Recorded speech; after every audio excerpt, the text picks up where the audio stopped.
सत श्री अकाल जी, मैं हाँ तुहाडे नाल तरनजीत। दुनिया भर में एयर पोल्यूशन के मामले में भारत का 5वां रैंक है। अजिहे एयर पोल्यूशन नाल पैदा होने वाली बीमारियां एक वड्डी चुनौती बनदियां जा रही ने। अजिही चुनौतियां नाल निपटन दे लई कई ऑर्गेनाइजेशंस काम कर रहे हैं, जिन्हां चों लंग केयर फाउंडेशन का विशेष स्थान है।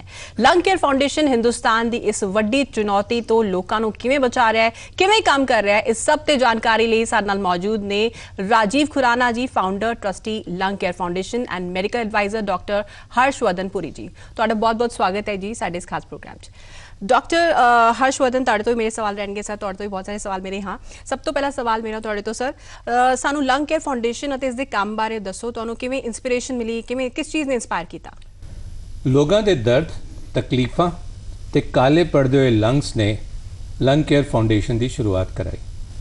मेरे को founder trustee doctor Arvind Kumar ji, जो इंडिया के लीडिंग चेस्ट सर्जन है, मेदांता इसकार चेयरमैन ऑफ चेस्ट सर्जरी है जी, मेरे बहुत पुराने मित्र है। तो हमेशा जिक्र करते सी कि लंग्स काले पड़ते जा रहे हैं। जब भी मैं सर्जरी करता उन्होंने बड़ी तकलीफ होती सी। तो एक दिन मेरे घर ही बैठे हुए उन्होंने कहा, राजीव लंग्स काले पड़ते जा रहे हैं। मैं क्या बहुत हो गया गल्लां करना, चलो उन कुछ शुरू करिए। असी उसी रात अपनी वैबसाइट रजिस्टर की थी। एक हफ्ते कर असी अपना ट्रस्ट क्रिएट किया ते नाले नाल 7 साल हो गए ने असी इस जर्नी कार हिंदुस्तान और हिंदुस्तान के बाहर तक अपनी आवाज़ पहुँचाने की कोशिश की है। लंग केयर फाउंडेशन 3 चीज़ों पर फोकस करता है। अवेयरनेस क्रिएट करने लई असी क्लीनिकल कैंप्स लगाते हैं ते नाले साडा थिंक टैंक है। असी खूब सारी रिसर्च करके लोगों को दसन की कोशिश करते हैं। और इस दुख तकलीफ कारण बहुत सारी संस्थाएं साडे नाल जुड़ गई ने। और पिछले 7 साल असी बहुत जगह प्रभाव किया, इंक्लूडिंग गिनीज वर्ल्ड रिकॉर्ड तक असी क्रिएट किया है। Great great. डॉक्टर हर्ष, तो मेरा सवाल है, ये जीवां दी सेहत नूं किवें प्रभावित करता है? एयर पोल्यूशन किस तरीके दे नाल प्रभावित करता है और ये कितना खतरनाक हो सकता है? देखो जी, असी सोचने हैं कि जिहड़ा एयर पोल्यूशन का प्रॉब्लम है वो सिर्फ लंग्स नूं इफेक्ट करता है। बट मैं तुहानू दसना चाहांगा एक डॉक्टर के होने के कारण कि ये सिर्फ लंग्स नूं इफेक्ट नहीं करता, शरीर की बाकी सारे जिन्ने ऑर्गनस ने, जिसना हार्ट हो गया, तुहाडी अखां हो गई, तुहाडी स्किन हो गई, तुहाडा पेट हो गया, तुहाडा डाइजेस्टिव सिस्टम हो गया, उन सारिਆਂ ਨੂੰ इफेक्ट करता है। ਅਸੀਂ कई स्टडीज़ इस ते कीतियां ने कि किहड़ा ऑर्गन इफेक्ट होता है। वर्ल्ड वाइड भी जिहड़े बड़ी सारी संस्था ने, बड़े सारे हॉस्पिटल्स ने जिहड़ी स्टडीज़ कर रही ने, ये दसदा है कि मैक्सिमम इफेक्ट तुहाडा लंग ते होंदा है, बट शरीर का कोई भी हिस्सा इस तो बचिया दा नहीं है। बिल्कुल, शरीर का कोई भी हिस्सा इस तो बचिया नहीं है। राजीव जी, तुहाडे तो जानना चाहांगे, साडे सारे दिली एयर पोल्यूशन नूं समझना इन्ना महत्वपूर्ण, इन्ना इंपॉर्टेंट क्यों है? देखो जी, यह हैगा कि असी मैं तुहाडे कोल एक सवाल करता। राइट। जे मैं किसी नूं पुछां कि भैया तुसीं दिन च कितनी बारी खाना खांदे हो? जी 3 बारी खांदे आ। कितनी बारी पानी चाह लस्सी वगैरह पींदे हो? 10 बारी पींदा। बिल्कुल। जे इहदे च हल्का जिहा जहर होए ते मरोगे नहीं, लेकिन तबीयत खराब हो जाएगी। तुसी खुद पियोगे, खाओगे, अपने बच्चों लैन दोगे, परिवार के किसी सदस्य नूं लैन दोगे? बिल्कुल नहीं। ते दिन च कर 25,000 बार असी सांस लेने आ। बिल्कुल। जहरीली सांस असी लेने आ ते सवाल भी नहीं करते। ते एक बहुत बड़ा मुद्दा है साडे हाथ। और ऐसी वजह नाल दुनिया भर दे अंदर यह स्टडी पाई गई है कि 7 मिलियन डेथ्स हर साल होंदियां ने। हिंदुस्तान 1.7 मिलियन 17 लाख लोग हर साल एयर पोल्यूशन तो प्रभावित बीमारियां नाल गुजर जाते हैं। जे मैं कहां 1 तो लेके 20 तक की गिनती गिनो तो तुसी कहोगे 20 सेकंड हो गए। अरे 20 सेकंड एक व्यक्ति दी एयर पोल्यूशन दे नाल रिलेटेड बीमारी तो डेथ हिंदुस्तान हो रही है। जे ਅਸੀਂ ਹੁਣ भी नहीं जागांगे ते कदों जागांगे? बिल्कुल, ਹੁਣ भी नहीं जागांगे, कदों जागांगे? एक बड़ा सवाल इत्थे जरूर खड़ा होंदा है। डॉक्टर, तुहाडे तो जानना चाहांगे, ये मनुखा दी लाइफ स्पैन नूं किस हद तक घटाउंदा है, जिस तरीके दे नाल एयर पोल्यूशन दे बहुत बुरे प्रभाव ने? देखो, बहुत सारी स्टडीज़ हुई हैं जिहड़ी वर्ल्ड वाइड भी हैं तो इंडिया विच भी, कि देखा गया है कि अगर तुसी देखो 9 साल तक उम्र घट हो जाती है लोगों की, जिहड़ी वर्ल्ड वाइड स्टडीज़ हुई, तो 6 साल तक उम्र घट हो जाती है जिहड़े India which polluted. Now India which इन्नी पॉपूलेशन है, पोल्यूशन वधदा जा रहा। तुसी देख रहे हो पहला 5 जिहड़ी सिटीज़ मोस्ट पोल्यूटेड है, हर साल साडा नंबर पहला 10 से आ रहा है। तो इस वास्ते सब तो ज़्यादा सानू ये फिक्र होनी चाहिए साडे हिंदुस्तानी भरावां भैणां दी जिहड़ी उम्र है वो इस नाल इफेक्ट हो रही है। कम ਤੋਂ ਘੱਟ 5 ਤੋਂ 6 ਸਾਲ। ਜੀ ਬਿਲਕੁਲ, ਜੋ ਉਮਰ ਤੇ ਬਹੁਤ ਜ਼ਿਆਦਾ ਇੰਪੈਕਟ ਪੈ ਰਿਹਾ, ਲਾਈਫ ਸਪੈਨ ਕਿਹਾ ਜਾ ਸਕਦਾ ਕਿ ਘਟ ਰਿਹਾ, ਔਰ ਜਿਸ ਤਰੀਕੇ ਨਾਲ ਤੁਸੀਂ ਦੱਸਿਆ ਕਿ ਡੈਥ ਰੇਟ ਵੀ ਵੱਧ ਰਿਹਾ ਹੈ। ਤੁਹਾਡੇ ਤੋਂ ਜਾਣਨਾ ਚਾਹਾਂਗੇ ਸਰ ਕਿ AQI ਦੇ ਬਾਰੇ ਸਾਡੇ ਦਰਸ਼ਕਾਂ ਨੂੰ ਪਹੁੰਚਾਓ, ਜਾਣਕਾਰੀ ਪਹੁੰਚਾਓ, ਕਿਉਂਕਿ AQI ਬਾਰੇ ਸਾਡੇ ਦਰਸ਼ਕ ਜਾਣਨਾ ਚਾਹੁੰਦੇ ਨੇ। ਆਪਾਂ ਹਮੇਸ਼ਾ ਦਿਖਾਉਂਦੇ ਆ ਕਿ ਇੰਨਾ AQI ਹੋ ਗਿਆ, ਲੇਕਿਨ ਸਾਡੇ ਦਰਸ਼ਕ ਜਾਣਨਾ ਚਾਹੁੰਦੇ ਨੇ ਕਿ ਆਖਿਰ AQI ਹੁੰਦਾ ਕੀ ਹੈ। ਮੈਂ ਇਹਨੂੰ ਬੜੇ ਸਿੰਪਲ ਤਰੀਕੇ ਨਾਲ ਗੱਲ ਕਰਨ ਦੀ ਕੋਸ਼ਿਸ਼ ਕਰਾਂਗਾ। ਅਸੀਂ ਇੱਕ ਰਿਸਰਚ ਕਰਨ ਦੀ ਕੋਸ਼ਿਸ਼ ਕੀਤੀ। ਅਸੀਂ अपना पब्लिक कर गए, पूछा AQI का पता है, तो 92% लोगों को पता ही नहीं सीगा कि AQI होंदी की है। AQI का ना ही नहीं उन्होंने सुनिया सीगा, जबकि रोज टीवी ते ਅਸੀਂ ਗੱਲਾਂ ਕਰਦੇ ਬਿਲਕੁਲ ਕਰਦੇ ਹਾਂ। ਨਾ AQI ਜਿਹੜੀ ਹੈ ਨਾ ਬੜੇ ਸਾਰੇ ਕੰਪੋਨੈਂਟਸ ਨੂੰ ਲੈ ਕੇ ਚੱਲਦੀ ਹੈ, ਲੇਕਿਨ ਅੱਜਕੱਲ ਅਸੀਂ ਦੋ ਚੀਜ਼ਾਂ ਤੇ ਜ਼ਿਆਦਾ ਐਮਫੈਸਿਸ ਦਿੰਦੇ ਆ ਸਮਝਣ ਵਾਸਤੇ, PM 2.5 ਤੇ PM 10। ਉਹਨੇ ਹੁੰਦਾ ਕੀ ਚੀਜ਼ ਹੈ? ਬਿਲਕੁਲ, ਜੇ ਮੈਂ ਤੁਹਾਨੂੰ ਕਹਾਂ ਕਿ ਮੈਨੂੰ ਆਪਣਾ ਇੱਕ ਬਾਲ ਦੇ ਦਿਓ, ਤੇ ਜਿਸ ਬਾਲ ਦੀ ਮੋਟਾਈ ਨੂੰ ਵੇਖਾਂਗੇ ਨਾ, ਉਹ ਹੁੰਦੀ ਹੈ ਲਗਭਗ 70 ਮਾਈਕਰੋਨ। ਬਿਲਕੁਲ, ਤੇ PM 2.5 ਯਾਨੀ ਕਿ 2.5 ਮਾਈਕਰੋਨ ਤੁਹਾਡੇ ਬਾਲ ਦਾ 1/28ਵਾਂ ਹਿੱਸਾ ਹੋ ਗਿਆ। ਬਿਲਕੁਲ, ਨਜ਼ਰ ਹੀ ਨਹੀਂ ਆਏਗਾ। ਪਰ ਨਜ਼ਰ ਤੇ ਨਹੀਂ ਆਂਦਾ, ਸਾਹ ਦੇ ਨਾਲ ਤੁਹਾਡੇ ਅੰਦਰ ਚਲਾ ਜਾਂਦਾ ਹੈ, ਤੁਹਾਡੇ ਲੰਗਸ ਵਿੱਚ ਚਲਾ ਜਾਂਦਾ ਹੈ। ਉੱਥੋਂ ਦੀ ਜਿਹੜਾ ਹੈ ਨਾ ਤੁਹਾਡੇ ਬੋਡੀ ਵੈਸਲਸ ਵਿੱਚ ਘਟ ਜਾਣਾ ਸ਼ੁਰੂ ਹੋ ਜਾਂਦਾ ਹੈ। ਉਹਦਾ ਅਸਰ ਕੀ ਹੁੰਦਾ ਹੈ ਡਾਕਟਰ ਹਰਸ਼ ਤੁਹਾਨੂੰ ਦੱਸਣਗੇ। ਲੇਕਿਨ ਜਦ ਇਹ ਚੀਜ਼ ਫੈਲਣੀ ਸ਼ੁਰੂ ਹੋ ਜਾਂਦੀ ਹੈ, ਧੀਰੇ ਬਲੌਕੇਜ ਸ਼ੁਰੂ ਹੋਣੀ ਸ਼ੁਰੂ ਹੋ ਜਾਂਦੀ ਹੈ, ਤੇ ਸਰੀਰ ਦੇ ਅਲੱਗ-ਅਲੱਗ ਹਿੱਸਿਆਂ 'ਚ ਅਸਰ ਆਣਾ ਸ਼ੁਰੂ ਹੋ ਜਾਂਦਾ ਹੈ। ਅਸੀਂ ਪਬਲਿਕ ਨੂੰ ਇਹੋ ਚੀਜ਼ਾਂ ਸਮਝਾਉਣ ਦੀ ਕੋਸ਼ਿਸ਼ ਕਰਦੇ ਹਾਂ ਕਿ ਭਈਆ ਅਗਰ ਤੁਹਾਨੂੰ ਆਪਣੇ ਬਾਲ ਦਾ 1/28ਵਾਂ ਹਿੱਸਾ ਨਜ਼ਰ ਨਹੀਂ ਆਉਂਦਾ, ਤੇ ਸੋਚੋ ਜਦ ਧੂਆਂ ਬਹੁਤ ਜ਼ਿਆਦਾ ਹੋ ਗਿਆ, ਪੋਲਿਊਸ਼ਨ ਬਹੁਤ ਜ਼ਿਆਦਾ ਹੋ ਗਈ, ਔਰ ਤੁਸੀਂ ਆਪਣੇ ਬੱਚਿਆਂ ਨਾਲ, ਆਪਣੇ ਬੁੱਢੇ ਮਾਪਿਓ ਦੇ ਨਾਲ, ਗਰਭਵਤੀ ਮਹਿਲਾएं, ਇਹ ਸਾਰੇ ਜਦ ਅਸਰ ਕਰਨਗੀਆਂ ਤੇ ਕਿੰਨਾ ਬੁਰਾ ਅਸਰ ਕਰੇਗਾ। ਜਿਹੜਾ ਚੂਲਾ, ਜਿਹੜਾ ਲੇਡੀ ਚੂਲੇ ਤੇ ਖਾਣਾ ਪਕਾਉਂਦੀ ਹੈਗੀ ਹੈ, ਉਹ ਲਗਭਗ 100 ਸਿਗਰਟ ਤੋਂ ਲੈ ਕੇ 400 ਸਿਗਰਟ ਤੱਕ ਦਾ ਧੂਆਂ ਆਪਣੇ ਅੰਦਰ ਰੋਜ਼ ਪਕਾਉਂਦੀ ਹੈ। ਹਸਬੈਂਡ ਕਹਿੰਦਾ ਜੀ ਚੂਲੇ ਤੇ ਬਣਿਆ ਖਾਣਾ ਤੇ ਬੜਾ ਸਵਾਦੀ ਹੁੰਦਾ ਹੈ, ਅਰੇ ਚੂਲੇ ਤੇ ਨਹੀਂ ਬਣਦਾ। ਉਸ ਲੇਡੀ ਦਾ ਬਣਾਉਣ ਦਾ ਤਰੀਕਾ ਹੈਗਾ, ਉਹਨੂੰ ਐਪਰੀਸ਼ੀਏਟ ਕਰੋ, ਔਰ ਨਾ ਕਿ ਆਪਣੀ ਲੇਡੀ ਨੂੰ ਤੁਸੀਂ ਚੂਲੇ ਦੇ ਧੂਏ ਦੇ ਨਾਲ PM 2.5 ਤੇ PM 10 ਉਹਦਾ ਵਧਾਉਂਦੇ ਰਹੋ। ਬਿਲਕੁਲ, ਤੁਸੀਂ ਬਿਲਕੁਲ ਸਹੀ ਕਿਹਾ ਕਿ ਕਿਤੇ ਨਾ ਕਿਤੇ ਆਪਾਂ ਪੈਸਿਵ ਸਮੋਕਿੰਗ ਦੇ ਨਾਲ ਵੀ ਬਹੁਤ ਜ਼ਿਆਦਾ ਅਫੈਕਟ ਹੁੰਦੇ ਆ, ਔਰ ਹੋਰ ਵੀ ਜ਼ਿਆਦਾ ਖਤਰਨਾਕ ਹੁੰਦੀ ਹੈ। ਮੇਰਾ ਤੁਹਾਡੇ ਤੋਂ ਸਵਾਲ ਹੈ ਕਿ ਬੱਚਿਆਂ ਦੀ ਅਗਰ ਗੱਲ ਕੀਤੀ ਜਾਏ, ਤੁਸੀਂ ਦੱਸਿਆ ਕਿ ਹਰ ਕੋਈ ਇਫੈਕਟ ਹੁੰਦਾ ਹੈ ਨਾ, ਬੱਚਿਆਂ ਦੀ ਗੱਲ ਕੀਤੀ ਜਾਏ ਤੇ ਬੱਚਿਆਂ ਤੇ ਕਿਸ ਤਰੀਕੇ ਦੇ ਨਾਲ ਪ੍ਰਭਾਵ ਜੋ ਹੈ 에ਅਰ ਪੋਲਿਊਸ਼ਨ ਦਾ ਪੈਂਦਾ ਹੈ? ਤਿੰਨ ਚੀਜ਼ਾਂ ਹੁੰਦੀਆਂ ਜੀ ਬੱਚਿਆਂ ਵਿੱਚ। ਪ੍ਰੋਬਲਮ ਕੀ ਹੁੰਦੀ ਹੈ? ਬੱਚਿਆਂ ਦੀ ਹਾਈਟ ਛੋਟੀ ਹੁੰਦੀ ਹੈ, ਤੇ ਅਸੀਂ ਦੇਖਿਆ ਕਿ ਜੇ ਪੋਲਿਊਸ਼ਨ ਦੀ ਮਾਰ ਹੁੰਦੀ ਹੈ, ਜਿਸ ਤਰ੍ਹਾਂ ਤੁਸੀਂ ਅਰਥ ਦੇ ਕਲੋਜ਼ ਜਾਂਦੇ ਹੋ, ਉਹ ਵੱਧਦੀ ਜਾਂਦੀ ਹੈ। ਦੂਸਰੀ ਪ੍ਰੋਬਲਮ ਇਹ ਹੁੰਦੀ ਹੈ ਕਿ ਬੱਚਿਆਂ ਦਾ ਜਿਹੜਾ ਰੈਸਪੀਰੇਟਰੀ ਰੇਟ ਹੈ ਉਹ ਸਾਡੇ ਤੋਂ ਬਹੁਤ ਜ਼ਿਆਦਾ ਹੁੰਦਾ ਹੈ, ਤੇ ਜਿੰਨਾ ਇਹ ਜ਼ਹਿਰੀਲੀ ਹਵਾ ਬੱਚੇ ਜ਼ਿਆਦਾ ਅੰਦਰ ਲੈਂਦੇ ਨੇ, ਉਹ ਹੋਰ ਜ਼ਿਆਦਾ ਪ੍ਰੋਬਲਮ ਕ੍ਰੀਏਟ ਕਰਦੀ ਹੈ। ਤੀਸਰੀ ਚੀਜ਼ ਕਿ ਬੱਚੇ ਜਿਹੜੇ ਨੇ ਉਹਨਾਂ ਦਾ ਜੋ ਇਮਿਊਨ ਸਿਸਟਮ ਹੈ ਉਹ ਇੰਨਾ ਡਿਵੈਲਪ ਨਹੀਂ ਹੁੰਦਾ ਜਿੰਨਾ ਸਾਡਾ ਹੁੰਦਾ ਹੈ, ਤੇ ਦੈਟਸ ਵਾਈ ਬੱਚਿਆਂ ਵਿੱਚ ਇਸ ਦੀ ਮਾਰ ਜਿਹੜੀ ਹੁੰਦੀ ਉਹ ਮੈਕਸਿਮਮ ਹੁੰਦੀ ਹੈ। ਬੱਚਿਆਂ ਦੇ ਪ੍ਰੋਬਲਮਸ, ਬੱਚਿਆਂ 'ਚ ਐਸਥਮਾ ਵਧਣਾ, ਬੱਚਿਆਂ ਦੀ ਓਬੇਸਿਟੀ ਵਧਣਾ। ਹੁਣ ਅਸੀਂ ਦੇਖਿਆ ਕੁਝ ਸਟੱਡੀਜ਼ ਅਸੀਂ ਕੀਤੀਆਂ ਨੇ ਆਪਣੇ ਡਿਪਾਰਟਮੈਂਟ ਵਿੱਚ, ਜਿਹੜੇ ਮੈਦਾਂਤਾ ਵਿੱਚ ਅਸੀਂ ਕੀਤੀਆਂ ਨੇ, ਔਰ ਉਸ ਵਿੱਚ ਅਸੀਂ ਦੇਖਿਆ ਕਿ ਲੰਗ ਕੈਂਸਰ ਜਿਹੜਾ ਸਭ ਤੋਂ ਵੱਡੀ ਪ੍ਰੋਬਲਮ ਹੈ ਲੰਗ ਕੈਂਸਰ ਦੀ, ਉਹ ਵੱਧਦੀ ਜਾ ਰਹੀ ਹੈ ਬਿਕੋਜ਼ ਆਫ 에ਅਰ ਪੋਲਿਊਸ਼ਨ। ਪਹਿਲਾਂ ਅਸੀਂ ਸੋਚਦੇ ਸੀ ਸਿਰਫ ਸਮੋਕਿੰਗ ਦੇ ਕਾਰਨ ਹੋ ਰਹੀ ਹੈ, ਬਟ ਹੁਣ ਜਿਹੜੇ ਨਾਨ ਸਮੋਕਰਸ ਨੇ, ਜਿਹੜੇ ਲੋਕ ਸਿਗਰਟ ਨਹੀਂ ਪੀ ਰਹੇ ਨੇ, ਉਨ ਲੋਕਾਂ ਨੂੰ ਵੀ ਕੈਂਸਰ ਦੀ ਬਿਮਾਰੀ ਵੱਧਦੀ ਜਾ ਰਹੀ ਹੈ। ਇਹ ਵੀ ਅਸੀਂ ਐਟਰੀਬਿਊਟ ਕਰਨੇ ਆ ਜਿਹੜਾ 에ਅਰ ਪੋਲਿਊਸ਼ਨ ਵੱਧ ਰਿਹਾ ਉਸ ਨੂੰ। ਬਿਲਕੁਲ, ਤੁਸੀਂ ਇਸ ਦੇ ਨਾਲ ਹੀ ਬੱਚਿਆਂ ਵਿੱਚ ਐਸਥਮਾ ਬਾਰੇ ਵੀ ਸਟੱਡੀ ਕੀਤੀ ਹੈ, ਫਾਈਂਡਿੰਗਸ ਕੀ ਰਿਹਾ ਐਸਥਮਾ ਬਾਰੇ? ਬੇਸਿਕਲੀ ਅਸੀਂ ਕੀ ਕੀਤਾ, ਅਸੀਂ ਲੈਸ ਪੋਲਿਊਟਡ ਇੱਕ ਸ਼ਹਿਰ ਲਿਆ, ਜਿਹੜੇ ਜਿਸ ਤਰ੍ਹਾਂ ਮੈਸੂਰ ਤੇ ਕੋਟਿਅਮ, ਤੇ ਇੱਕ ਮੋਰ ਪੋਲਿਊਟਡ ਪਲੇਸ ਲਈ ਜਿਸ ਤਰ੍ਹਾਂ ਦਿੱਲੀ ਦਾ ਪੋਲਿਊਸ਼ਨ ਹੈ, ਤੇ ਅਸੀਂ ਕੰਪੇਅਰ ਕੀਤਾ ਕਿ ਬੱਚਿਆਂ ਵਿੱਚ ਐਸਥਮਾ ਦੀ ਦਰ ਕੀ ਹੈ, ਇਹਨਾਂ ਵਿੱਚ ਉਹਨਾਂ ਦਾ PFT ਪਲਮੋਨਰੀ ਫੰਕਸ਼ਨ ਟੈਸਟ ਕਿਵੇਂ ਹੈ, ਤੇ ਅਸੀਂ ਦੇਖਿਆ ਜੀ ਦਿੱਲੀ ਦੇ ਬੱਚਿਆਂ ਦਾ ਪੋਲਿਊਸ਼ਨ ਦੇ ਕਾਰਨ ਜਿਹੜਾ ਪਲਮੋਨਰੀ ਫੰਕਸ਼ਨ ਟੈਸਟ ਹੈ ਉਹ ਬਹੁਤ ਹੀ ਪੂਅਰ ਆ ਰਿਹਾ ਹੈ। ਐਸਥਮਾ ਦਾ 30% ਜਿਹੜਾ ਇਨਸੀਡੈਂਸ ਹੈ ਬੱਚਿਆਂ ਵਿੱਚ, ਜਿਹੜਾ ਉਹਨਾਂ ਦੇ ਮਾਪਿਆਂ ਨੇ ਪਤਾ ਹੀ ਵੀ ਨਹੀਂ ਹੈ ਕਿ ਉਹਨਾਂ ਨੂੰ ਐਸਥਮਾ ਹੈ। ਅਸੀਂ ਕ੍ਰਿਪਲ ਜਨਰੇਸ਼ਨ ਦੇ ਰਹੇ ਹਾਂ ਅਗਲੇ ਲੋਕਾਂ ਨੂੰ, ਮਤਲਬ ਸਾਡੀ ਜਿਹੜੀ ਜਨਰੇਸ਼ਨ ਬੱਚਿਆਂ ਤੋਂ ਵੱਧ ਰਹੀ ਹੈ, ਉਹ ਅੱਜ ਤੋਂ 5 ਸਾਲ 10 ਸਾਲ ਬਾਅਦ ਉਹ ਇੰਨੀ ਕ੍ਰਿਪਲਡ ਹੋਏਗੀ ਕਿ ਉਹਨਾਂ ਨੂੰ ਆਕਸੀਜਨ ਦੀ ਹੋ ਸਕਦਾ ਜ਼ਰੂਰਤ ਪਏ ਆਪਣਾ ਕੰਮਕਾਜ ਕਰਨ ਵਾਸਤੇ। ਬਿਲਕੁਲ, ਦੈਟਸ ਅ ਅਲਾਰਮਿੰਗ ਸਿਚੁਏਸ਼ਨ। ਬਿਲਕੁਲ ਸਹੀ ਕਿਹਾ ਤੁਸੀਂ। ਰਾਜੀਵ ਜੀ, ਸਭ ਤੋਂ ਵੱਡਾ ਸਵਾਲ ਮੇਰਾ ਤੁਹਾਡੇ ਤੋਂ, ਤੁਹਾਡੀ ਫਾਊਂਡੇਸ਼ਨ ਨੂੰ ਲੈ ਕੇ, ਆਰਗੇਨਾਈਜੇਸ਼ਨ ਨੂੰ ਲੈ ਕੇ, ਆਪਣੇ ਪ੍ਰੋਜੈਕਟ ਸਾਫ਼ ਹਵਾ ਔਰ ਨਾਗਰਿਕ ਬਾਰੇ ਸਾਡੇ ਦਰਸ਼ਕਾਂ ਨੂੰ ਦੱਸੋ। ਸਾਫ਼ ਹਵਾ ਔਰ ਨਾਗਰਿਕ ਇੱਕ ਬੜਾ ਯੂਨੀਕ ਪ੍ਰੋਗਰਾਮ ਹੈ ਜਿੱਥੇ ਯੂਨਾਈਟਿਡ ਸਟੇਟਸ ਦੀ ਐਮਬੈਸੀ, ਪਬਲਿਕ ਅਫੇਅਰਸ ਡਿਪਾਰਟਮੈਂਟ ਸਾਨੂੰ ਸਪੋਰਟ ਕਰਦਾ ਪਿਆ ਹੈ।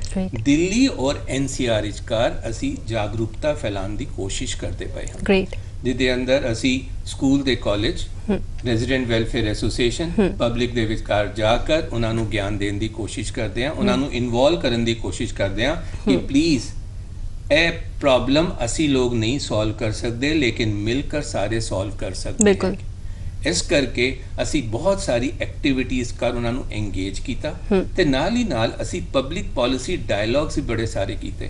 ਇਨਫੈਕਟ ਈਵਨ ਕੋਵਿਡ ਦੇ ਦੌਰਾਨ ਵੀ ਅਸੀਂ ਵਰਚੁਅਲ ਮੋਡ ਦੇ ਉੱਤੇ ਬੜੇ ਸਾਰੇ ਪ੍ਰੋਗਰਾਮ ਕੀਤੇ ਜਿੱਥੇ 28 ਕੰਟਰੀਜ਼ ਨੇ ਸਾਡੇ ਨਾਲ ਪਾਰਟਿਸਿਪੇਟ ਕੀਤਾ ਔਰ ਸਾਡੇ ਐਕਸਪੀਰੀਐਂਸਿਸ ਨੂੰ ਔਰ ਹੋਰਾਂ ਦੇ ਐਕਸਪੀਰੀਐਂਸਿਸ ਨੂੰ ਸ਼ੇਅਰ ਕਰਨ ਦੀ ਕੋਸ਼ਿਸ਼ ਕੀਤੀ। ਤਾਂ ਸਾਫ਼ ਹਵਾ ਔਰ ਨਾਗਰਿਕ ਅਸੀਂ ਇਹਨੂੰ ਸ਼ਾਰਟ ਵਿੱਚ ਕਰਦੇ ਨੇ SHAN ਸ਼ਾਨ। ਅਸੀਂ ਕਹਿੰਦੇ ਹਾਂ ਸ਼ਾਨ ਦੇ ਨਾਲ ਜਰਾ ਦਿੱਲੀ ਨੂੰ ਹਵਾ ਸਾਫ਼ ਕਰਨ ਦੀ ਕੋਸ਼ਿਸ਼ ਕਰੋ ਔਰ ਇਹ ਜ਼ਿੰਮੇਵਾਰੀ ਸਭ ਦੀ ਹੈ ਤੇ ਅਸੀਂ US ਐਮਬੈਸੀ ਦਾ ਖਾਸ ਤੌਰ ਤੇ ਇਸ ਮਾਮਲੇ 'ਚ ਸ਼ੁਕਰੀਆ ਅਦਾ ਕਰਦੇ ਹਾਂ ਜਿਨ੍ਹਾਂ ਨੇ ਸਾਨੂੰ ਇਸ ਚੀਜ਼ ਲਈ ਸਪੋਰਟ ਕੀਤਾ ਤੇ ਸਾਨੂੰ ਚੁਣਿਆ ਕਿ ਅਸੀਂ ਇਸ ਚੀਜ਼ ਨੂੰ ਲੀਡ ਕਰੀਏ। ਇਟਸ ਐਨ ਕਲੈਕਟਿਵ ਐਫਰਟ, ਤੁਸੀਂ ਬਿਲਕੁਲ ਸਹੀ ਕਿਹਾ। ਸੋ ਸਾਫ਼ ਹਵਾ ਲਈ ਕੰਮ ਕਰਨ ਲਈ ਨਾਗਰਿਕਾਂ ਦੀ ਜੋ ਹੈ ਕੀ ਭੂਮਿਕਾ ਹੈ? ਨਾਗਰਿਕਾਂ ਦੀ ਬਹੁਤ ਬੜੀ ਭੂਮਿਕਾ। ਆਮ ਆਦਮੀ ਕਹਿੰਦਾ ਮੈਂ ਕੀ ਕਰ ਸਕਦਾ ਹਾਂ ਤੇ ਮੈਂ ਉਹਦਾ ਬੜਾ ਇੱਕ ਸਿੰਪਲ ਜਿਹਾ ਜਵਾਬ ਦੇਣਾ। ਮੈਂ ਕਹਿੰਦਾ ਯਾਰ ਤੂੰ ਬਾਹਰ ਨਿਕਲੇਗਾ ਨਾ ਤੇ ਪਾਣੀ ਦੀ ਇੱਕ ਬੂੰਦ ਤੇਰੇ ਸਿਰ ਤੇ ਗਿਰੇਗੀ, ਤੈਨੂੰ ਪਤਾ ਨਹੀਂ ਲੱਗਣਾ।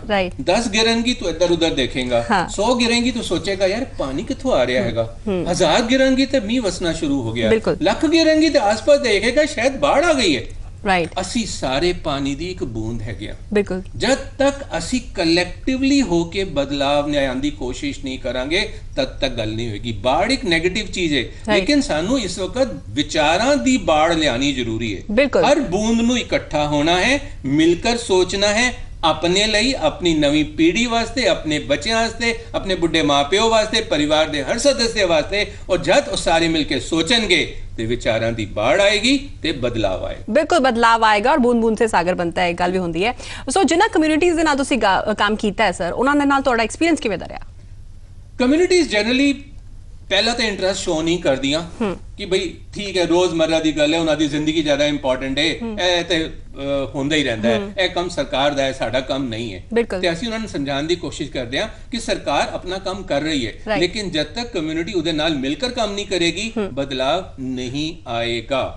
ਇਸ ਲਈ ਤੁਸੀਂ ਨਾ ਦੇਸ਼ ਬਦਲੋ ਨਾ ਸਰਕਾਰ ਨੂੰ ਬਦਲਣ ਦੀ ਕੋਸ਼ਿਸ਼ ਕਰੋ, ਸਿਰਫ ਆਪਣੀ ਕੁਝ ਆਦਤਾਂ ਬਦਲੋ ਜਿਹਦੇ ਨਾਲ ਪੋਲਿਊਸ਼ਨ ਘੱਟ ਹੋਏਗੀ ਔਰ ਉਹਦੇ ਨਾਲ ਤੁਸੀਂ ਪਾਰਟਿਸਿਪੇਟ ਕਰੋਗੇ ਤਦ ਲੋਕ ਸਮਝਣਾ ਸ਼ੁਰੂ ਕਰਦੇ ਹਨ। ਜਦ ਅਸੀਂ ਲੇਡੀਜ਼ ਦੇ ਨਾਲ ਚੂਲੇ ਦੀ ਗੱਲ ਕਰਦੇ ਹਾਂ, ਕਚਰਾ ਜਲਾਣ ਨਾ ਕਰਨ ਦੀ ਗੱਲ ਕਰਦੇ ਹਾਂ, ਵੇਸਟ ਸੈਗਰੀਗੇਸ਼ਨ ਵਗੈਰਾ ਦੀ ਗੱਲ ਕਰਦੇ ਹਾਂ, ਲੋਕਾਂ ਨੂੰ ਸਮਝ ਆਉਂਦੀ ਹੈ ਔਰ ਫਿਰ ਉਹ ਸਾਨੂੰ ਪ੍ਰੋਮਿਸ ਵੀ ਕਰਦੇ ਹਨ ਕਿ ਉਹ ਆਪਣੀ ਲਾਈਫ ਵਿੱਚ ਕਰ ਮੂਲਭੂਤ ਪਰਿਵਰਤਨ ਕਰਨਗੇ। ਪਰ ਇਸ ਕਰ ਵਿਸ਼ੇਸ਼ਤਾ ਅਸੀਂ ਦੋ ਕੈਟੇਗਰੀ ਦੇ ਲੋਕਾਂ ਨਾਲ ਬਹੁਤ ਸਪੋਰਟ ਲੈਂਦੇ ਹਾਂ। ਇੱਕ ਹੈਗਾ ਡਾਕਟਰ, ਸਾਡਾ ਇੱਕ ਪ੍ਰੋਗਰਾਮ ਹੈ doctors for clean air and climate action, ਤੇ ਦੂਸਰਾ ਸਕੂਲ ਔਰ ਕਾਲਜ ਦੇ ਬੱਚੇ ਜੋ बढ़ चढ़ कर ਕੰਮ ਕਰਦੇ ਨੇ, ਬੜੇ ਸਾਰੇ ਪ੍ਰੋਜੈਕਟਸ ਇਸ ਕਰ ਸਾਡੇ ਨਾਲ ਜੁੜਦੇ ਨੇ। ਤੇ ਅਸੀਂ ਇਹ ਕਹਿੰਦੇ ਹਾਂ ਪੂਰੇ ਹਿੰਦੁਸਤਾਨ ਨੂੰ ਨਾ ਬਦਲੋ ਲੇਕਿਨ ਜਿੱਥੇ ਰਹਿੰਦੇ ਹੋ ਜਾਂ ਜਿੱਥੇ ਪੜ੍ਹਦੇ ਹੋ ਉਹਦੇ 1 ਜਾਂ 2 ਕਿਲੋਮੀਟਰ ਦੇ ਦਾਇਰੇ 'ਚ ਕਰ ਜੇ ਤੁਸੀਂ ਕੁਝ ਕੰਮ ਕੀਤਾ ਉਹ ਅਸਰ ਜਿਹੜਾ ਹੈਗਾ ਨਾ ਉਹ ਸਭ ਲੋਕ ਜਦ ਮਿਲ ਕਰ ਕਰਨਾ ਸ਼ੁਰੂ ਕਰਨਗੇ ਤੇ ਪ੍ਰਭਾਵ ਪਏਗਾ। ਬਿਲਕੁਲ ਪ੍ਰਭਾਵ ਪਏਗਾ ਜਦ ਸਭ ਲੋਕ ਮਿਲ ਕੇ ਕੰਮ ਕਰਨਗੇ। ਡਾਕਟਰ ਹਰਸ਼ਵਰਧਨ, ਇੱਕ ਡਾਕਟਰ ਹੋਣ ਦੇ ਨਾਤੇ ਤੁਹਾਡੀ ਲੋਕਾਂ ਨੂੰ ਕੀ ਸਲਾਹ ਹੈ? ਦੇਖੋ ਸਭ ਤੋਂ ਪਹਿਲਾਂ ਤੇ ਜਿਹੜੀ ਚੇਂਜੇਬਲ ਫੈਕਟਰਸ ਨੇ ਉਹਨਾਂ ਨੂੰ ਤਾਂ ਸਭ ਤੋਂ ਪਹਿਲਾਂ ਚੇਂਜ ਕਰੋ। ਜਿਸ ਤਰ੍ਹਾਂ ਸਿਗਰਟ ਸਮੋਕਿੰਗ, ਪੈਸਿਵ ਸਮੋਕਿੰਗ, ਚੂਲਾ ਬਰਨਿੰਗ, ਇਹ ਤਾਂ ਸਭ ਤੋਂ ਪਹਿਲਾਂ ਬੰਦ ਕਰਨੀ ਚਾਹੀਦੀ। ਤੁਹਾਨੂੰ ਪਤਾ ਹੈ ਕਿ ਇਸ ਚੀਜ਼ ਨਾਲ ਤੁਸੀਂ ਮਰ ਰਹੇ ਹੋ, ਉਹ ਤੋਂ ਸਭ ਤੋਂ ਪਹਿਲਾਂ ਬੰਦ ਕਰਨੀ ਚਾਹੀਦੀ। ਉਸ ਦੇ ਬਾਅਦ ਜਿਸ ਤਰ੍ਹਾਂ ਡਾਕਟਰ ਰਾਜੀਵ ਨੇ ਕਿਹਾ ਕਿ ਸਾਨੂੰ बढ़ चढ़ के एज एन इंडिविजुअल भी इस सारियां चीज़ां विच हिस्सा लेना चाहिए। लंग केयर फाउंडेशन नाल जुड़ो, ठीक है, साडे नाल आओ, लोगों नू एडवोकेसी दसो, अपने एरिया विच कुछ काम करो, पेड़ लगाओ, पौधे लगाओ, मतलब जो भी तुसी अपनी इंडिविजुअल कैपेसिटी विच कर सकते हो वो तो तुसी करना ही है। तो सब तो वड्डी चीज़ स्टॉप स्मोकिंग, सब तो पहला चीज़ पैसिव स्मोकिंग बंद करो, एंबीएंट एयर पोल्यूशन नू कट करो ते ਜਿਹੜੇ ਆਰਗੇਨਾਈਜੇਸ਼ਨ ਜਾਂ ਡਾਕਟਰਸ ਤੁਹਾਨੂੰ ਦੱਸ ਰਹੇ ਜੋ ਵੀ ਰੈਮੀਡੀਜ਼ ਕਰਨ ਵਾਸਤੇ ਉਹ ਇਮੀਡੀਏਟਲੀ ਫੋਲੋ ਕਰਨੀ ਚਾਹੀਦੀ ਹੈ। ਬਿਲਕੁਲ ਇਮੀਡੀਏਟਲੀ ਫੋਲੋ ਕਰਨੀ ਚਾਹੀਦੀ ਹੈ। ਔਰ ਰਾਜੀਵ ਜੀ ਮੇਰਾ ਤੁਹਾਡੇ ਤੋਂ ਸਵਾਲ ਹੈ ਕਿ ਅਵੇਅਰਨੈਸ ਲੈਵਲਸ ਕੀ ਹਨ 에ਅਰ ਪੋਲਿਊਸ਼ਨ ਦੇ ਔਰ ਤਬਦੀਲੀ ਦੀ ਕਿੰਨੀ ਲੋੜ ਮਹਿਸੂਸ ਜੋ ਹੈ ਕੀਤੀ ਗਈ ਹੈ? ਤਬਦੀਲੀ ਦੀ ਤਾਂ ਬਹੁਤ ਜ਼ਿਆਦਾ ਜ਼ਰੂਰਤ ਹੈਗੀ ਕਿਉਂਕਿ ਸਾਡੀ ਰਿਸਰਚ ਕਹਿੰਦੀ ਹੈ 92% ਲੋਕਾਂ ਨੂੰ ਪਤਾ ਹੀ ਨਹੀਂ ਹੈ। ਤੇ ਮੈਂ ਲੋਕਾਂ ਨੂੰ ਇਹ ਕੱਲ ਕਹਿਣਾ ਕਿ ਸਾਡੇ ਨਾਲ ਸਭ ਤੋਂ ਵੱਡਾ ਪਹਿਲਾ ਫਰਾਡ ਹੋਇਆ ਸੀ। ਪਾਣੀ ਕੁਦਰਤ ਨੇ ਫ੍ਰੀ ਦਿੱਤਾ, ਸਾਨੂੰ ਹੁਣ ਖਰੀਦਣਾ ਪੈਂਦਾ ਬੋਤਲਾਂ 'ਚ ਕਰ। ਦੁਨੀਆ ਭਰ ਵਿੱਚ ਕਰ ਬੋਟਲਡ ਡਰਿੰਕਿੰਗ ਵਾਟਰ ਦਾ ਟੋਟਲ ਬਿਜ਼ਨਸ ਹੈਗਾ $349 ਬਿਲੀਅਨ। ਹੁਣ ਤੁਸੀਂ ਇਹਨੂੰ ਰੁਪਏ 'ਚ ਕਰ ਕਨਵਰਟ ਕਰੋ। ਜੇ ਹੁਣ ਤੁਹਾਨੂੰ ਆਕਸੀਜਨ ਵੀ ਖਰੀਦਣੀ ਪੈਗੀ ਜਿਸ ਤਰ੍ਹਾਂ ਲਾਸਟ ਈਅਰ ਕੋਵਿਡ ਵਿੱਚ ਕਰ ਸਾਨੂੰ ਖਰੀਦਣੀ ਪੈ ਗਈ ਸੀ ਤੇ ਤੁਹਾਨੂੰ ਪਤਾ ਵੇ ਕਿ ਕਿੰਨੀ ਕੀਮਤ ਚੁਕਾਣੀ ਪਏਗੀ। ਪਿੱਛੇ ਦਿੱਲੀ ਦੇ ਇੱਕ ਰੈਸਟੋਰੈਂਟ ਨੇ ਬੋਲਿਆ ਅਸੀਂ ਨਾ ਜੀ 15 ਮਿੰਟ ਦੀ ਆਕਸੀਜਨ $299 ਪਲੱਸ GST ਤੇ ਵੇਚਾਂਗੇ। ਜੇ ਉਸ ਰੇਟ ਤੇ ਤੁਹਾਨੂੰ ਆਕਸੀਜਨ ਖਰੀਦਣੀ ਪੈ ਗਈ ਤੇ ਜਰਾ ਕੈਲਕੂਲੇਟਰ ਨਿਕਾਲੋ ਤੇ ਹਿਸਾਬ ਲਗਾਓ, ਜੇ ਤੁਹਾਡੇ ਪਰਿਵਾਰ ਵਿੱਚ ਘਰ 4 ਲੋਕ ਹੈਗੇ, ਰੱਬ ਤੁਹਾਨੂੰ ਲੰਬੀ ਉਮਰ ਦੇਵੇ, ਲੇਕਿਨ ਸਾਰਿਆਂ ਦੀ ਉਮਰ ਅਗਰ 80 ਸਾਲ ਦੀ ਹੋ ਗਈ ਔਰ ਪ੍ਰਾਈਸ ਵਿੱਚ ਘਰ ਕੋਈ ਬਦਲਾਵ ਨਾ ਹੋਇਆ ਤੇ 80 ਸਾਲਾਂ ਚ ਘਰ ਅਗਰ ਇਸ ਆਕਸੀਜਨ ਨੂੰ ਖਰੀਦਣਾ ਪਿਆ ਤੇ ਤੁਹਾਨੂੰ ਪੈਸੇ ਦੇਣੇ ਪੈਣਗੇ 335 ਕਰੋੜ 26 ਲੱਖ 27,200 ਰੁਪਏ, 335 crores 26 lakhs 27,200 rupees। ਇਹਨਾਂ ਕਮਾ ਪਾਉਂਗੇ ਤੇ ਆਕਸੀਜਨ ਖਰੀਦਣ ਦੀ ਲਗਾ ਪਾਵਾਂਗੇ। ਬਿਲਕੁਲ ਇਹ ਸੋਚਣ ਦੀ ਗੱਲ ਹੈ, ਜੇ ਹੁਣ ਅਸੀਂ ਨਹੀਂ ਜਾਗੇ ਤੇ ਕਦੋਂ ਜਾਗਾਂਗੇ? ਬਿਲਕੁਲ, ਅਸੀਂ ਹੁਣ ਨਹੀਂ ਜਾਗੇ ਤਾਂ ਕਦੋਂ ਜਾਗਾਂਗੇ। ਸਰ, ਤੁਹਾਡੇ ਤੋਂ ਮੇਰਾ ਇੱਕ ਹੋਰ ਸਵਾਲ ਹੈ ਕਿ ਪੋਲਿਊਸ਼ਨ ਲੈਵਲ ਵਿੱਚ ਲੋੜੀਂਦਾ ਬਦਲਾਅ ਲਿਆਉਣ ਦੇ ਲਈ ਕਮਿਊਨਿਟੀ ਲੈਵਲ ਜਾਂ ਪਾਲਿਸੀ ਲੈਵਲ ਤੇ ਕਿੰਨਾ ਬਦਲਾਅ ਕਰਨ ਦੀ ਜ਼ਰੂਰਤ ਹੈ, ਕਿੰਨੇ ਬਦਲਾਅ ਸੁਝਾਏ ਜਾਣ ਦੀ ਲੋੜ ਹੈ? ਦੇਖਿਓ ਜੀ, ਪਾਲਿਸੀ ਲੈਵਲ ਤੇ ਸੈਂਟਰਲ ਗਵਰਨਮੈਂਟ ਤੇ ਸਟੇਟ ਗਵਰਨਮੈਂਟਸ ਨੇ ਕੁਝ ਚੀਜ਼ਾਂ ਕੀਤੀਆਂ ਹੋਈਆਂ ਨੇ, ਲੇਕਿਨ policy execution is a major problem.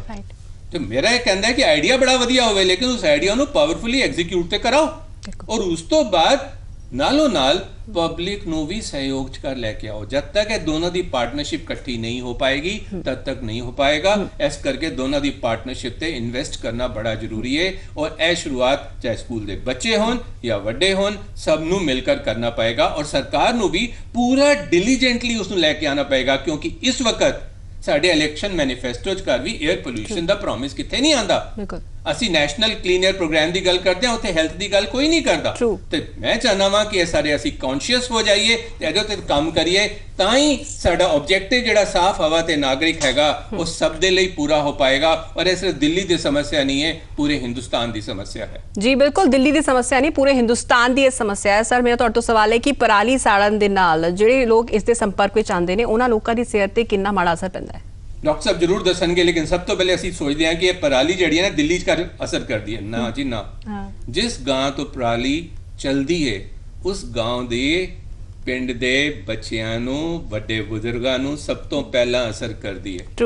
ਔਰ ਪਰਾਲੀ ਇੱਕ ਛੋਟਾ ਜਿਹਾ ਕੰਪੋਨੈਂਟ ਹੈਗਾ, ਬਾਕੀ ਬੜੇ ਸਾਰੇ ਮਲਟੀਪਲ ਕੰਪੋਨੈਂਟ ਹੈਗੇ। ਸਾਡੇ ਟਰਾਂਸਪੋਰਟ ਸਿਸਟਮ ਜਿਹੜਾ ਹੈ ਉਹ ਕੰਪੋਨੈਂਟ ਹੈਗਾ, ਸਾਡੇ ਕੰਸਟਰਕਸ਼ਨ ਸਾਈਟ, ਸਾਡੀ ਇੰਡਸਟਰੀ, ਸਾਨੂੰ ਹਰ ਚੀਜ਼ ਤੋਂ ਲੈ ਕੇ ਚੱਲਣਾ ਪੜੇਗਾ। ਔਰ ਇਹਦਾ ਸੋਲੂਸ਼ਨ ਜਿਹੜਾ ਹੈਗਾ ਨਾ ਉਹ ਟਾਵਰ ਲਗਾ ਕੇ 에ਅਰ ਨੂੰ ਸੜਕ ਤੇ ਪਿਊਰੀਫਾਈ ਕਰਨ ਦਾ ਨਹੀਂ ਹੈਗਾ, ਸਾਨੂੰ ਸੋਰਸ ਤੇ ਜਾ ਕੇ ਉਹਨੂੰ ਠੀਕ ਕਰਨਾ ਪਏਗਾ, ਕਿਉਂਕਿ ਟਾਵਰ ਕਿੰਨੇ ਵੀ ਲਗਾ ਦਾਂਗੇ ਦੁਨੀਆ ਭਰ ਵਿੱਚ ਫੇਲ ਹੋ ਚੁੱਕੇ ਨੇ।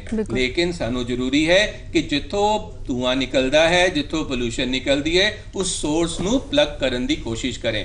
ਔਰ ਅਗਰ ਪਰਾਲੀ ਦੀ ਗੱਲ ਆਉਂਦੀ ਹੈ ਤਾਂ ਉਹ ਵੀ ਉਨਾ ਹੀ ਧੂਆਂ ਹੈ ਜੋ ਸਿਹਤ ਤੇ ਅਸਰ ਕਰਦਾ ਪਿਆ ਵੇ। ਉਹ ਡਾਕਟਰ ਸਾਹਿਬ ਦੱਸਣਗੇ, ਜਿਸ ਤਰ੍ਹਾਂ ਸਿਗਰਟ ਦਾ ਧੂਆਂ ਕਰਦਾ ਹੈ, ਜੈਸੇ ਕਾਰ ਦਾ ਧੂਆਂ ਕਰਦਾ ਹੈ, ਉਸ ਤਰ੍ਹਾਂ ਪਰਾਲੀ ਦਾ ਧੂਆਂ ਵੀ ਲੋਕਾਂ ਦੀ ਸਿਹਤ ਤੇ ਅਸਰ ਕਰਦਾ ਹੈ। ਬਿਲਕੁਲ ਡਾਕਟਰ ਹਰਸ਼ਵਰਧਨ, ਤੁਹਾਡੇ ਤੋਂ ਮੇਰਾ ਸਵਾਲ ਹੈ, ਜਿਸ ਤਰੀਕੇ ਨਾਲ ਦੱਸ ਰਹੇ ਨੇ ਕਿ ਤੁਸੀਂ ਦੱਸੋਗੇ ਪਰਾਲੀ ਸਾੜਨ ਦਾ ਕਿਵੇਂ ਪ੍ਰਭਾਵ ਪੈਂਦਾ ਹੈ, ਕਿਹੜੀ ਡਿਜ਼ੀਜ਼ਸ ਹੋ ਸਕਦੀਆਂ ਨੇ? ਪਰਾਲੀ ਜਲਾਣਾ ਜਿਹੜਾ ਹੈ ਉਹ ਤੇ ਉਸ ਤੋਂ ਵੀ ਜ਼ਿਆਦਾ ਸਿਗਰਟ ਦਾ ਸਮੋਕ ਜਿਹੜਾ ਹੈ ਉਹ ਇੱਕ ਸਿੰਗਲ ਇੰਡੀਵਿਜੂਅਲ ਨੂੰ ਇਫੈਕਟ ਕਰ ਸਕਦਾ ਹੈ। ਜਦ ਤੁਸੀਂ ਇੱਕ ਪੂਰੇ ਗ੍ਰਾਂ ਦੇ ਵਿੱਚ ਪਰਾਲੀ ਜਲਾਉਂਦੇ ਹੋ, ਉਹ ਪੂਰਾ ਦਾ ਪੂਰਾ ਗ੍ਰਾਂ ਜਿਹੜਾ ਹੈ ਉਹ कम से कम 300-400 सिगरेट उस टाइम पींदा जब तुसी पराली चला रहे होंगे तो वो फिर दिल्ली की तरफ या किसी भी तरफ वो मूव करती है। इसे दिल्ली की प्रॉब्लम नहीं है, मल्टीपल प्लेसेस इन इंडिया ये हो रहा है, ठीक है। जेड़े भी जिस भी डायरेक्शन में हवा चलती है उस हवा वो मूव करती है ते जिन्ने भी ग्रां विच आंदे ने, जिन्ने भी शहर विच आंदे ने, वो सारे उस काली हवा दे साए विच आंदे ने। ते जिस तरह मैं पहला दस्सिया सी, it is not affecting only the lungs, सिर्फ लंग्स नहीं इफेक्ट हो रहे, तुहाडे शरीर दा एक एक भाग, तुहाडे हार्ट दे प्रॉब्लम्स, तुहाडा लंग कैंसर, ਤੁਹਾਡੀ ਅੱਖਾਂ ਦੀ ਪ੍ਰੋਬਲਮ, ਤੁਹਾਡੇ ਸਕਿਨ ਦੀ ਪ੍ਰੋਬਲਮ, ਤੁਹਾਡੇ ਓਬੇਸਿਟੀ ਦੀ ਪ੍ਰੋਬਲਮ, ਤੁਸੀਂ ਜਿੰਨੀ ਪ੍ਰੋਬਲਮ ਅੱਜ ਮੈਡੀਕਲ ਹਿਸਟਰੀ ਵਿੱਚ ਗਿਣਾ ਸਕਦੇ ਹੋ, ਉਸ ਦਾ ਇੱਕ ਮੇਜਰ ਕਾਜ਼ ਜਿਹੜਾ ਹੈ ਉਹ ਲੰਗ 에ਅਰ ਪੋਲਿਊਸ਼ਨ ਹੈ। ਬਿਲਕੁਲ, ਇੱਕ ਮੇਜਰ ਕਾਜ਼ ਜੋ ਹੈ 에ਅਰ ਪੋਲਿਊਸ਼ਨ ਹੈਗਾ, ਤੁਸੀਂ ਦੱਸਿਆ, ਔਰ ਬਹੁਤ ਸਾਰੀ ਬਿਮਾਰੀਆਂ ਹੋ ਸਕਦੀਆਂ ਨੇ। ਲੰਗਸ ਦੀ ਕਿਹੜੀ ਬਿਮਾਰੀਆਂ ਜੋ ਹੈ 에ਅਰ ਪੋਲਿਊਸ਼ਨ ਦੇ ਨਾਲ ਹੋ ਸਕਦੀਆਂ, ਕਿਹੜੀ ਗੰਭੀਰ ਬਿਮਾਰੀਆਂ ਨੇ? ਦੇਖੋ ਜੀ, ਬੱਚਿਆਂ ਵਿੱਚ ਐਸਥਮਾ ਵੱਧ ਰਿਹਾ ਹੈ, ਬਿਲਕੁਲ, ਬਜ਼ੁਰਗਾਂ ਵਿੱਚ ਸੀਓਪੀਡੀ ਦੇ ਪ੍ਰੋਬਲਮਸ ਨੂੰ ਕ੍ਰੋਨਿਕ ਆਬਸਟ੍ਰਕਟਿਵ ਪਲਮੋਨਰੀ ਡਿਜ਼ੀਜ਼ ਕਹਿੰਦੇ ਨੇ, ਉਹ ਵੱਧ ਰਹੀ ਹੈ। ਜਿਹੜੇ ਇਹ ਚੀਜ਼ਾਂ ਨੇ ਇਹ ਕ੍ਰੋਨਿਕ ਪ੍ਰੋਬਲਮਸ ਨੇ। ਅਸੀਂ ਦੇਖਿਆ ਹੈ, ਤੁਸੀਂ ਬਲੀਵ ਨਹੀਂ ਕਰੋਗੇ, ਅਸੀਂ ਹੁਣੇ ਮੈਦਾਂਤਾ ਵਿੱਚ ਡਾਕਟਰ ਅਰਵਿੰਦ ਤੇ ਅਸੀਂ ਦੇਖਿਆ ਇੱਕ 19 ਸਾਲ ਦੀ ਕੁੜੀ ਨੂੰ ਸਟੇਜ 4 ਲੰਗ ਕੈਂਸਰ ਡਾਇਗਨੋਸ ਹੋਇਆ, ਜਿਸ ਨੇ ਅੱਜ ਤੱਕ ਆਪਣੀ ਜ਼ਿੰਦਗੀ ਵਿੱਚ ਨਾ ਉਹਨੇ ਨਾ ਉਸਦੇ ਮਾਪਿਆਂ ਨੇ ਕਦੀ ਸਿਗਰਟ ਨੂੰ ਟੱਚ ਕੀਤਾ ਹੈ। ਤੇ ਜਦ ਉਹ ਕੁੜੀ ਬੈੰਦੀ ਹੈ ਸਾਡੇ ਸਾਹਮਣੇ ਓਪੀਡੀ ਵਿੱਚ, ਉਹ ਪੁੱਛਦੀ ਹੈ ਸਟੇਜ 4 ਲੰਗ ਕੈਂਸਰ ਦਾ ਮਤਲਬ ਹੈ ਮੇਰੇ ਕੋਲ 6 ਤੋਂ ਮਹੀਨੇ ਤੋਂ ਸਾਲ ਦਾ ਸਮੇਂ ਹੁਣ ਜ਼ਿੰਦਗੀ ਦਾ ਰਹਿ ਗਿਆ, ਮੇਰੀ ਗਲਤੀ ਕੀ ਸੀ? तो उन्हें की दसी है कि दिल्ली पैदा होना तेरी गलती सी, Exactly. ਜਾਂ ਮੋਰ ਪੋਲਿਊਟਡ ਏਰੀਆ ਵਿੱਚ ਪੈਦਾ ਹੋਣਾ ਤੇਰੀ ਗਲਤੀ ਸੀ। ਬਿਲਕੁਲ। So we now as doctors we are answerable to these people. ਬਿਲਕੁਲ। ਕੁਝ ਤਾਂ ਤੁਹਾਨੂੰ ਦੱਸਣਾ ਪਏਗਾ ਨਾ। The most attributable cause now which we have found, ਸਾਨੂੰ ਲੱਗਦਾ ਹੈ ਕਿ 에ਅਰ ਪੋਲਿਊਸ਼ਨ ਹੈ, ਕਿਉਂਕਿ ਹੋਰ ਤੇ ਕੁਝ ਹੋ ਨਹੀਂ ਰਿਹਾ। ਪਿਛਲੇ 10-20 ਸਾਲਾਂ ਵਿੱਚ ਕੁਝ ਬਦਲਿਆ ਥੋੜੀ ਹੈ, ਬਦਲਿਆ ਸਿਰਫ ਇੱਕ ਹੀ ਚੀਜ਼ ਹੈ, ਤੁਹਾਡਾ ਟਰਾਂਸਪੋਰਟ ਵਧਿਆ, ਤੁਹਾਡੀ ਪਰਾਲੀ ਵਧੀ ਹੈ, ਤੁਹਾਡਾ ਐਂਬੀਐਂਟ 에ਅਰ ਪੋਲਿਊਸ਼ਨ ਵਧਿਆ, ਬਦਲਿਆ ਤੇ ਇੱਕ ਹੀ ਚੀਜ਼ ਹੈ। So doctor Sahib and Rajiv ਜੀ ਬਹੁਤ ਬਹੁਤ ਧੰਨਵਾਦ ਸਾਡੇ ਇਸ ਖਾਸ ਸ਼ੋਅ ਦਾ ਹਿੱਸਾ ਬਣਨ ਦੇ ਲਈ ਔਰ ਸਾਡੇ तमाम ਦਰਸ਼ਕਾਂ ਤੱਕ ਇਹ ਜਾਣਕਾਰੀ ਪਹੁੰਚਾਉਣ ਦੇ ਲਈ। ਸਤਿ ਸ਼੍ਰੀ ਅਕਾਲ। ਸਤਿ ਸ਼੍ਰੀ ਅਕਾਲ ਜੀ। ਸੋ ਮੇਰੇ ਨਾਲ ਸੀ ਰਾਜੀਵ ਖੁਰਾਨਾ, ਫਾਊਂਡਰ ਟਰਸਟੀ ਲੰਗ ਕੇਅਰ ਫਾਊਂਡੇਸ਼ਨ, ਤੇ ਡਾਕਟਰ ਹਰਸ਼ਵਰਧਨ ਪੁਰੀ ਜੋ ਕਿ ਮੈਡੀਕਲ ਐਡਵਾਈਜ਼ਰ ਨੇ। ਸੋ ਇਹਨਾਂ ਨੇ तमाम ਦਰਸ਼ਕਾਂ ਤੱਕ ਜਾਣਕਾਰੀ ਜੋ ਹੈ ਪਹੁੰਚਾਈ ਕਿ ਕਿਵੇਂ 에ਅਰ ਪੋਲਿਊਸ਼ਨ ਤੋਂ ਬਚਿਆ ਜਾ ਸਕਦਾ ਹੈ, ਕਿਵੇਂ ਇਸ ਤੋਂ ਬਚਾ ਕਰਕੇ ਰਿਹਾ ਜਾ ਸਕਦਾ ਹੈ। ਮੈਨੂੰ ਤਾਂ ਇਜਾਜ਼ਤ, ਧੰਨਵਾਦ।